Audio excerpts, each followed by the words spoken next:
अस्सलाम वालेकुम, खुश आमदीद आपको डॉक्टर RS चैनल पे। मेरा नाम डॉक्टर रिफत सादिक है और आज मैं बात करूंगी डायबिटीज़ के ऊपर, जिसको हम ज़ियाबितस कहते हैं। तो इसका वैसे तो ये बहुत कॉमन है, बच्चों में भी, बड़ों में भी, बुज़ुर्गों में भी, लेकिन आज हम ख़ास तौर पर बात करेंगे कि जब ये बुज़ुर्गों में शुगर जो है हाई हो जाती है तो उसको हमें कैसे फ़ौरन से पहले हमें कैसे इसके ऊपर अमल करना चाहिए, कैसे इसको हम कंट्रोल कर सकते हैं, कैसे हम इसका इलाज कर सकते हैं। तो आज मैं आपको बताना चाह रही हूँ कि कैसे हम शुगर को कंट्रोल कर सकते हैं, या उनको कैसे हम, अगर कोई आपको अलामत उसकी नज़र आती है, अलामत कैसे क्या होंगी। कभी ऐसे होता है कि आप भूलना शुरू हो जाते हैं। अगर आप भूलना शुरू हो जाएं तो उसको आपके जो इर्द गिर्द के लोग हैं या आप खुद उसको नोटिस लें और डॉक्टर के पास जाएं।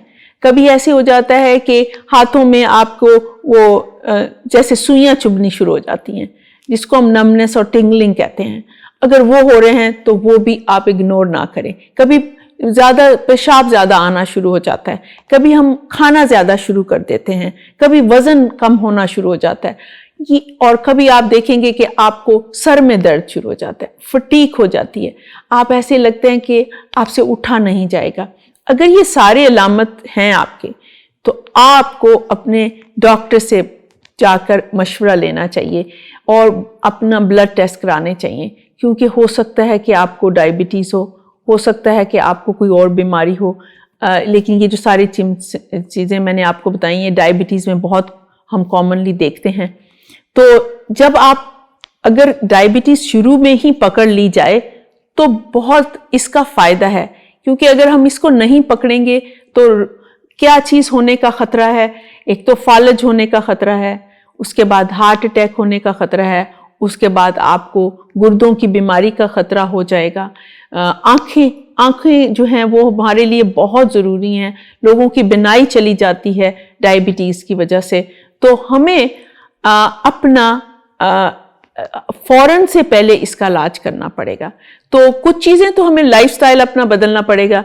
जैसे कि हम क्या करते हैं, हम हर वक्त कोशिश होती है कि हम बैठ रहे हैं और कोई हमारा काम कर दे।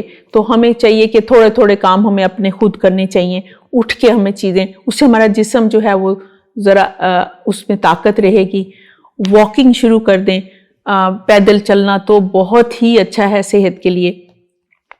आप कोशिश करें कि नमाज भी आप उठ बैठ के पढ़ें, मतलब खड़े होकर पढ़ें। और उसके अलावा जो है खाने में अपना ध्यान करें। जो चीनी का इस्तेमाल बिल्कुल ख़त्म कर दें, शहद का इस्तेमाल कर लें उसकी जगह। और जैसे कि हम मैदा है, मैदे का इस्तेमाल बिल्कुल बंद कर दें। चावल रोटी को कम, चावल तो बहुत ही, उसको भी बहुत कम कर दें, रोटी को भी कम कर दें। अपनी खुराक में ज़्यादा इस्तेमाल आप वेजिटेबल का करें, सब्जियों का करें, और साथ आप फ्रूट खा सकते हैं। अपने डॉक्टर से मशवरा करें, वो आपको पूरा एक प्लान बना के भी दे सकते हैं। लेकिन फ़ौरन से पहले आप छोटे छोटे अपने छोटे छोटे अमल अपने आप से करना शुरू कर दें, ताकि आपको जो है फ़ौरन आपकी जिस्म जो है वो उसकी ज़्यादा डैमेज ना हो। तो आप अपना ख्याल करना बहुत ज़रूरी है, क्योंकि अगर हम अपना ख्याल करेंगे तो फिर ही हम दूसरों का इर्द गिर्द ख्याल कर सकते हैं। मुझे उम्मीद है कि आपको इस वीडियो से कुछ फ़ायदा पहुंचा होगा। आपका बहुत शुक्रिया देखने का।